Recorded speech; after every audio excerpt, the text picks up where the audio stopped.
Ministro Ricardo Salles, ele está ao vivo aqui com a gente vai convidar também os nossos analistas para participarem dessa entrevista com o ministro está lá em Brasília, no nosso estúdio, a gente agradece a sua participação com a gente ao vivo aqui no Live, ministro, e a gente quer repercutir com o senhor vários assuntos. E a gente queria começar com uma entrevista recente que o senhor deu, revogando um despacho que garantia anistia para quem ocupou terras na Mata Atlântica até 2008.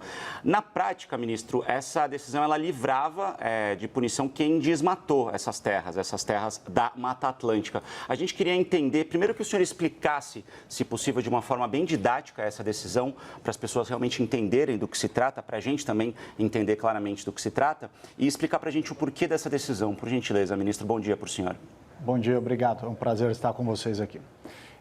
Primeiro, deixar claro que não se trata de uma decisão nossa, nem de flexibilizar infrações e nem anistiar quem quer que seja. Aqui é uma discussão jurídica entre o posicionamento da Advocacia Geral da União, que é pela aplicação dos dispositivos do Código Florestal, portanto, é lei federal de 2012, sobre todos os biomas do Brasil, incluindo o bioma Mata Atlântica, que é uma norma específica de 2006. Então, o que aconteceu na história recente sobre o tema aplicação do Código Florestal na Mata Atlântica?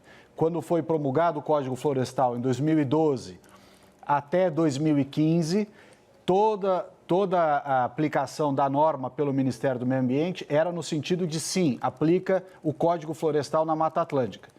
Depois, houve uma discussão nesse sentido e a então ministra Isabela Teixeira pediu um parecer da Advocacia Geral da União em 2015 e a Advocacia Geral da União atestou novamente de que, sim, aplica o Código Florestal na Mata Atlântica. Portanto, o histórico desta matéria houve aplicação do Código Florestal e dos seus dispositivos entre 2012 e 2017, até que em 2017 o então ministro Zequinha Sarney pede um parecer para a consultoria jurídica do Ministério e ali cria-se uma interpretação divergente, no sentido de que não era mais para aplicar o Código Florestal na Mata Atlântica. Isso criou uma insegurança jurídica enorme. Por quê? Porque o Código Florestal de 2012 em diante vinha sendo aplicado em todos os biomas. E aí, em 2017, depois de 5 anos, decide-se não mais aplicar. E aí começa uma série de infrações e processos e autuações sobre essa mudança de entendimento.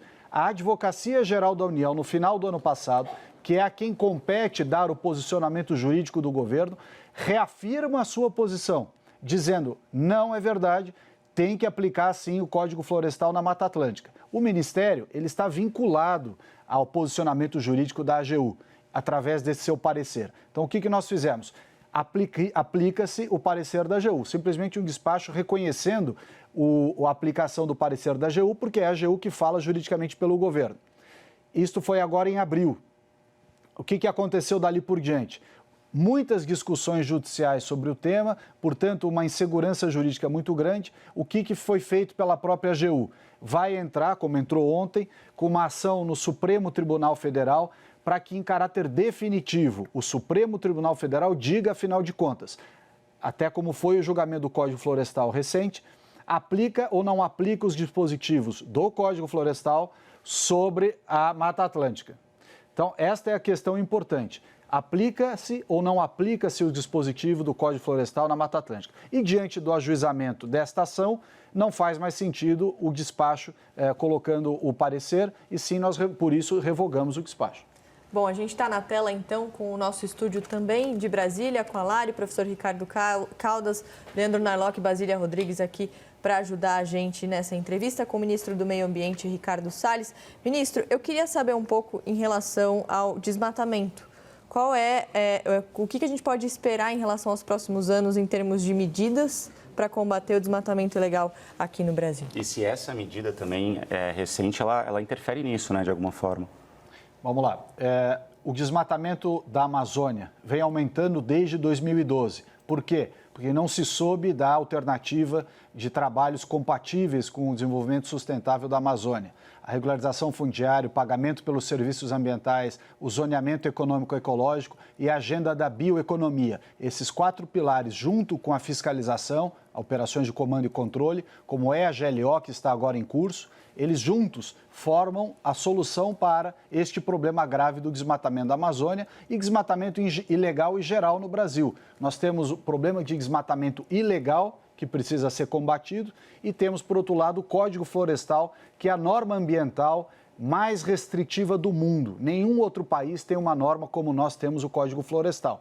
Então, o que nós temos daqui para frente que fazer? O governo, com relação à Amazônia especificamente, determinou este ano novamente a garantia da lei da ordem. O presidente Bolsonaro já tinha determinado o emprego das Forças Armadas no ano passado, que foi bem sucedido e que reduziu as queimadas para patamares, os menores patamares dos últimos 20 anos de queimadas. Este ano, o presidente Bolsonaro edita novamente o decreto de garantia da lei da ordem para combater as ilegalidades. Mas junto com o combate às ilegalidades, tem de vir estas medidas de promoção de uma prosperidade sustentável para a região, dando para as pessoas uma alternativa de trabalho, de economia, de renda, que seja compatível com a questão ambiental, com a sustentabilidade, mas lhes dê também meios de subsistência. Esse trabalho está sendo muito bem coordenado pelo vice-presidente Mourão, através da presidência do Conselho da Amazônia, que reúne diversos ministérios.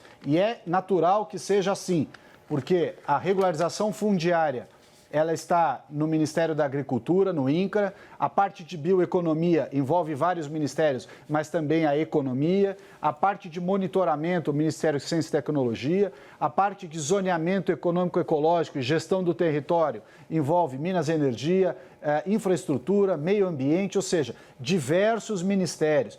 Força Nacional, que é a Polícia Federal, portanto, também Ministério da Justiça. Vários assuntos que, sob a presidência do Conselho da Amazônia, com o presidente Mourão, esses assuntos vão se complementando para dar a resposta que nós estamos aguardando há 20 anos, que é o desenvolvimento sustentável da Amazônia, para que as pessoas não sejam facilmente cooptadas por atividades ilegais, quer seja de garimpo ilegal, ou de desmatamento ilegal, ou de roubo e venda de madeira ilegal. Nós precisamos dar a esses 20 milhões de brasileiros que vivem na região mais rica do Brasil, que é a Amazônia, mas que tem o pior índice de desenvolvimento humano. Essas pessoas, esses brasileiros, precisam ter uma alternativa de desenvolvimento econômico sustentável. Bom, a gente está ouvindo o ministro do Meio Ambiente, Ricardo Salles. A gente vê aqui na tela com a gente a Lari, o professor Ricardo Caldas, do Narloc e a Basília. Vou passar agora a bola para o Narloc. Oi, Ricardo, tudo bem? Bom dia, sempre bom falar com você. Ricardo, esses dias eu estava conversando com o senador Márcio Bittar, do Acre, e ele estava me contando sobre a miséria na reserva Chico Mendes, no Acre, né? O governo brasileiro está aí comprometido em conter o desmatamento, mas, segundo ele, as pessoas da reserva ou ao redor, elas torcem por desmatar pelo menos parte da área para poderem se desenvolver, para poderem ir ao hospital sem gastar 4 horas chegando ao hospital, né? Mulheres grávidas que precisam passar a mata e durante tanto tempo assim. Como é que fica nesse caso? Existe aí uma cisão entre o que o Sudeste quer da Amazônia e o que o povo amazônico quer?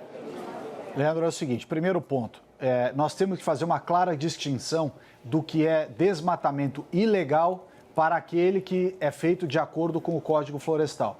De acordo com o Código Florestal, na Amazônia, 80% de cada propriedade deve ser mantida a título de reserva legal. Portanto, os proprietários têm direito, pela lei, de usar 20% da sua propriedade. Não adianta dizer que nem os 20% ele deve poder usar, porque aí é um desrespeito absoluto ao direito de propriedade e a pessoa se sente injustiçada. E aí ela vai, na medida em que ela não consegue usar nem aquilo que a lei lhe garante, ela vai acabar desrespeitando a lei por um completo. Então não adianta radicalizar nesse ponto. Tem que ser equilibrado, tem que ter bom senso, tem que respeitar o ordenamento jurídico para todos os aspectos, inclusive para que a preservação seja um valor reconhecido por todos lá na região. Quando a gente fala que a região sul e sudeste tem uma visão distinta, porque muitos não conhecem a realidade do que ali está, eu entendo como verdadeiro. Isso acontece também em âmbito internacional. É claro que há um esforço por alguns de desinformar e de criar certas campanhas contra o agro, contra o Brasil, porque há interesses comerciais, há interesses patrocinados, mas há também desinformação. E o nosso papel é informar nesse sentido. As pessoas têm direito de trabalhar. Esse exemplo que você cita no Acre, ele se repete na Amazônia como um todo. Não se trata aqui de querer desmatar, eles querem ter uma atividade que lhes traga renda. Não adianta dizer que eles não podem fazer absolutamente nada. Então, o que nós vamos fazer? Vamos retirar os 20 milhões de brasileiros de dentro da Amazônia? Nós temos que fazer de uma forma que eles tenham essa renda, esse emprego, esse trabalho, que os remunere adequadamente e que seja compatível com a preservação da floresta. Bom, eu queria então jogar a bola para o estúdio lá de Brasília. O Ricardo Salles, inclusive, está em Brasília também, com a Lari e o professor Ricardo Caldas. Lari. Ministro, obrigada pela tua presença. De um modo geral, as fiscalizações nessas áreas de preservação, elas diminuíram, aumentaram ou estão na mesma situação durante esse período que o senhor está à frente da pasta do meio ambiente? Olha, eu ouvi mal aqui a sua pergunta, mas... Quer que eu repita? Repetir rapidamente. Pode tirar, a gente repete aqui.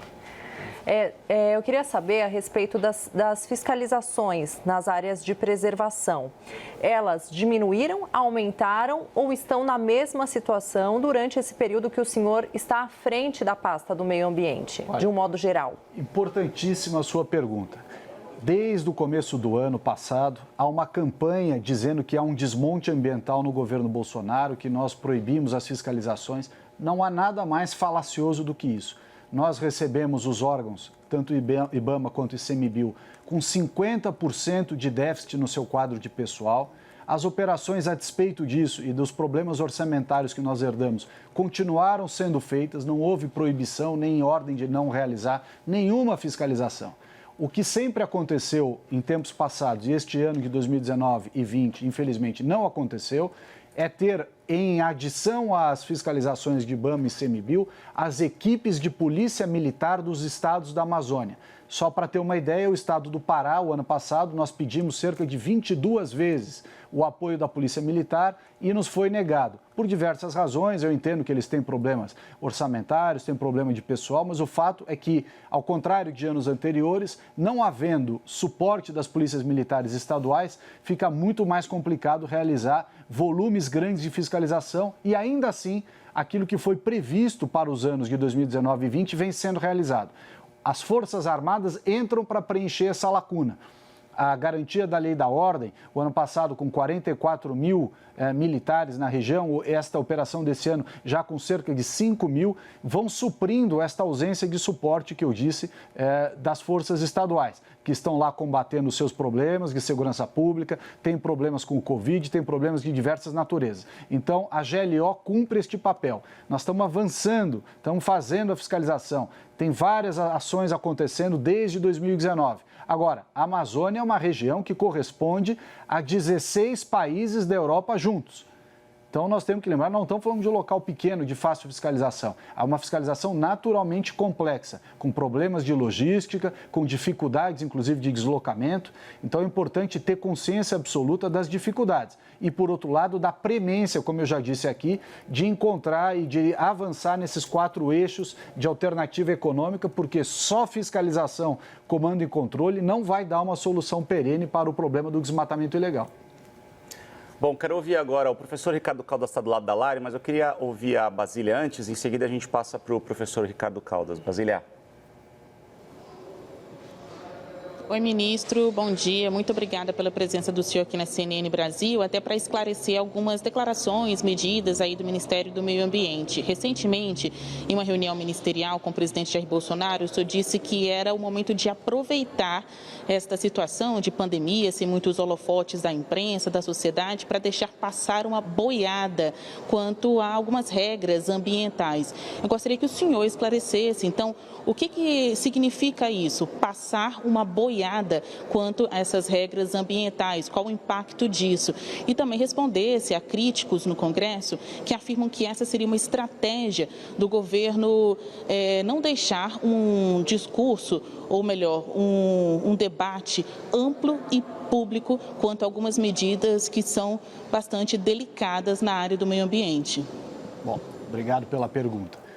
Primeiro, a minha frase, quem assistir a minha frase com cuidado e isenção vai ver que eu não disse que a pandemia é uma oportunidade, muito pelo contrário. É um problema seríssimo que todos nós temos que nos preocupar, trabalhar e nos dedicar para resolver e ajudar a população brasileira a salvar as vidas, e todas as vidas são importantíssimas. O que eu disse foi que certas coberturas da imprensa, porque distorcem, mudam aquilo que é discutido e publicado pelo governo, estão nos dando um pouco de folga nesse momento. Porque, de fato, o nível de distorção e desinformação de certas coberturas de imprensa é enorme. Portanto, diante desta situação que eu me referia sobre a questão imprensa, e também pelo fato de que os ministérios, e ali na minha fala eu também digo que é uma questão de todos os ministérios, eu não estava falando da questão de meio ambiente apenas, estava falando de todos os ministérios, que há no Brasil, há 20 anos, relatórios de órgãos internacionais, Banco Mundial, Banco Interamericano, bancos brasileiros, órgãos estrangeiros, órgãos nacionais, academia aqui no Brasil, dizendo que o Brasil é o inferno do empreendedor. O custo Brasil, a burocracia, a irracionalidade de regras, muitas delas, inclusive, contraditórias entre si. Então, o que foi dito por mim lá? Que este momento nos permite ter um pouco mais de tempo para se dedicar a tirar essa burocracia excessiva, a simplificar regras que são desnecessariamente burocráticas, redundantes e muitas vezes contraditórias. Isso é importante para gerar o dinamismo econômico do país, do pequeno empreendedor, do pipoqueiro, do dono da banca de jornal, que tem que ficar vencendo a burocracia para renovar alvará e licença, até os grandes empreendimentos de infraestrutura, rodovias, ferrovias, etc., todos sofrem com a burocracia no Brasil.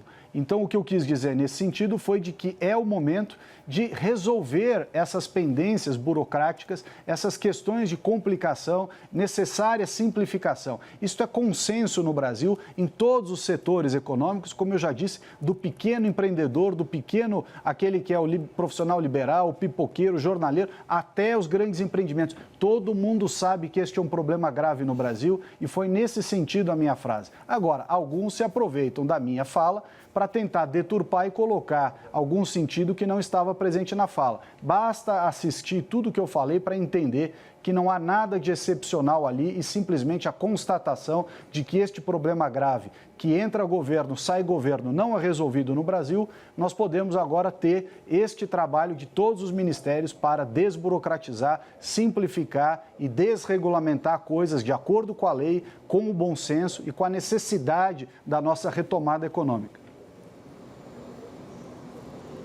No caso do meio ambiente, o que passaria nessa boiada? Olha, vamos colocar a questão aqui em termos sóbrios. Aqui nós estamos falando em fazer o que é necessário. Então, o que o Ministério, aliás, outros ministérios também, mas o que o Ministério pode fazer?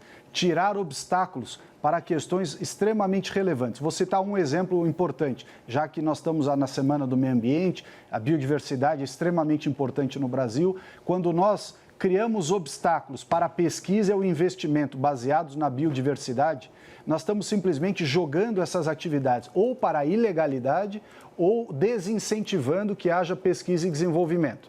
Então, uma das medidas, por exemplo, é racionalizar a apresentação e aprovação de pedidos de pesquisa relacionados à nossa biodiversidade, ao patrimônio genético. Outra questão importante, digitalizar todos os processos. Tem muita coisa não digitalizada. Nós fizemos o SINIR, o Sistema Nacional Integrado de Gestão de Resíduos, ou seja, de lixo.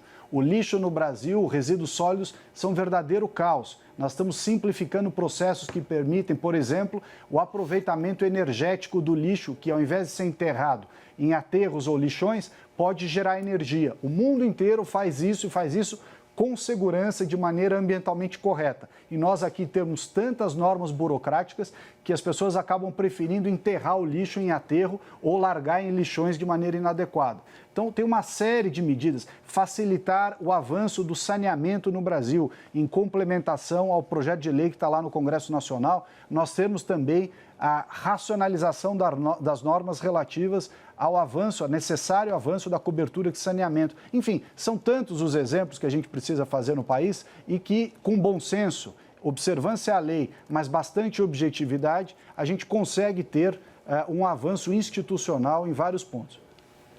Ministro, o senhor explicou então para Basílio o que seria essa boiada, né, que o senhor falou ali metaforicamente, e falou também sobre ter sido mal interpretado por parte da imprensa. Eu vou então ler aqui literalmente o que o senhor disse naquela reunião e fazer mais uma pergunta para o senhor. Abre aspas, o senhor disse: precisa ter um esforço nosso aqui, enquanto estamos nesse momento de tranquilidade no aspecto de cobertura de imprensa, porque só fala de Covid e ir passando a boiada e mudando todo o regramento e simplificando normas. Fecha aspas. O senhor acha que a imprensa seria contrária a tudo isso? Não, acho que a imprensa que faz a cobertura técnica e adequada, ela ajuda. Aliás, é um exemplo que eu estou aqui e vou em vários meios de comunicação. Mas há uma parcela da imprensa que distorce toda a cobertura, dá só um lado da informação, cria realmente uma narrativa de perseguição ao governo do presidente Bolsonaro, que está fazendo um grande trabalho, está fazendo aquilo que os brasileiros escolheram que deveria ser feito quando o elegeram com quase 58 milhões de votos. O Brasil precisava ter realmente uma agenda liberal, como está sendo feita pelo presidente Bolsonaro, um governo sério, que está sendo sempre técnico nas decisões que toma, está procurando resolver os problemas históricos do Brasil, que muitos não quiseram ou não souberam resolver. Agora, há realmente a necessidade de ter mais equilíbrio nas coberturas e ter, inclusive, bom senso na forma que apresenta algumas questões. Eu vejo aqui na cobertura que a CNN tem feito exatamente essa possibilidade de ter opiniões distintas, de ouvir os dois lados e construir, ter uma postura construtiva da solução e dos problemas. Bom, eu queria jogar a bola agora justamente para o senhor, professor Ricardo Caldas, lá em Brasília, para fazer a pergunta dele. Obrigado. Boa tarde, ministro. A questão que eu gostaria de colocar é uma questão muito simples. O fato é que a imagem do país nessa área ambiental está se deteriorando e já estava há algum tempo, mas agora ela se acelerou. Claro, a gente entende que é um governo conservador, isso aí está muito claro para a população que o elegeu, né, que elegeu o presidente, né? Mas isso não quer dizer que não deva haver uma política ambiental clara e vamos dizer assim, que funcione. Nós tivemos agora recentemente a própria rejeição no Parlamento dos Países Baixos, né, uma recomendação, na verdade, né, de que não houvesse o acordo Mercosul-União Europeia. Então, eu gostaria de saber o que o governo brasileiro está fazendo para tentar reverter essa imagem nacional no exterior que está muito ruim e também lembrar que no início a posição do governo era não participar da questão da Convenção do Clima, depois começou a haver uma mudança de posição e agora o Brasil, houve uma certa pressão da França, talvez de outros países também, o Brasil voltou atrás na sua posição, hoje está mais disposto a dialogar. E então, o que o governo está fazendo para justamente rever essa imagem para que a gente possa ter alguma chance de conseguir aprovar esse acordo, que é um acordo que já tem mais de uma década de negociação. E aproveitando esse ponto que o senhor mencionou, a questão da digitalização, uma coisa que eu pude testemunhar, eu tive a oportunidade de ser consultor do Ministério do Meio Ambiente e o que me chamou a atenção lá foi justamente, claro, a grande capacidade dos quadros técnicos do Ministério, mas ao mesmo tempo eu percebi uma alta rotatividade. O meu projeto teve 4 ou 5 coordenadores diferentes. Então, assim, eu queria saber se essa questão da rotatividade já foi enfrentada no Ministério, se já houve novos concursos, enfim, se já existe uma estrutura burocrática mais consolidada para lidar realmente com a questão. Bom, Ricardo, com relação aos temas internacionais, nós não podemos perder de vista, primeiro ponto, foi o governo Bolsonaro que fechou o acordo com a comunidade europeia.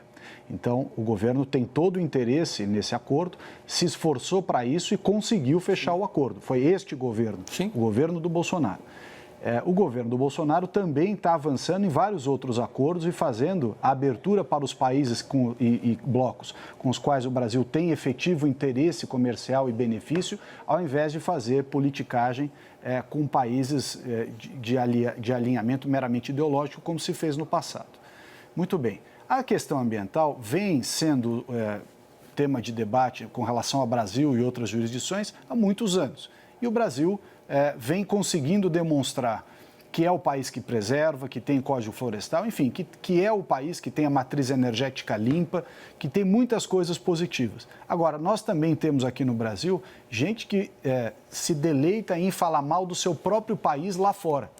Né? Quer dizer, ao invés de defender o seu país e deixar para resolver as questões aqui internamente, faz questão de falar mal do Brasil lá fora, no Parlamento Europeu, nos órgãos estrangeiros, na imprensa estrangeira. Quer dizer, a pessoa ganha dinheiro no Brasil para falar mal do país no exterior. Quando, na verdade, nós temos que fazer é o contrário, é explicar que há questões muito positivas aqui, há coisas muito boas sendo feitas. Como eu disse, a questão do clima, por exemplo, nós somos responsáveis por menos de 3% das emissões de gás de efeito de estufa no mundo. 3%. A Europa, os Estados Unidos, a Índia, enfim, os países industrializados, eles têm 70% de responsabilidade, nós temos 3%. Então, nós não podemos deixar ser rotulados como vilão do que quer que seja. Não somos nós o vilão de nada, ao contrário, nós somos o país que manteve mais de 80% da floresta amazônica intacta. Nós somos o país que tem uma legislação muito restritiva, que é o Código Florestal. Nós somos o país com uma série de medidas importantes. Então, não é o caso de nós irmos lá fora simplesmente reconhecer culpas sobre as quais nós não temos. É possível ter uma estratégia de comunicação mais eficiente? Sim, é possível. Para isso, inclusive, a gente precisa de uma união do setor privado, da imprensa, de vários daqueles acadêmicos que escrevem artigos aqui dentro e aqui fora, para mostrar esses aspectos positivos. E não por questões de disputa político-partidária, ajudar a jogar pedra no Brasil no exterior.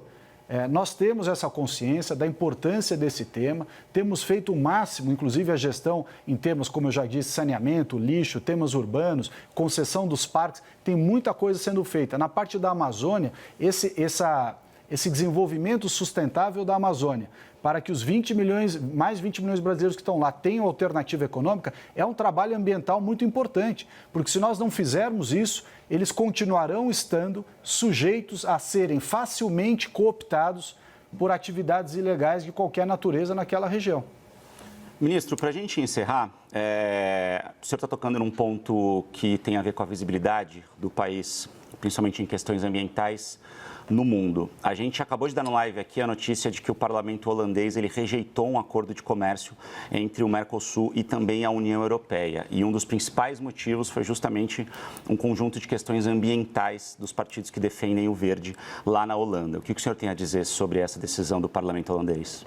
Olha, é necessário esclarecer muita coisa. O ano passado eu fiz uma rodada de visitas aos países europeus, fui também aos Estados Unidos. Aquela foi uma viagem muito proveitosa em termos de apresentar informações. Não fosse a pandemia, nós poderíamos estar fazendo outra agora, novamente.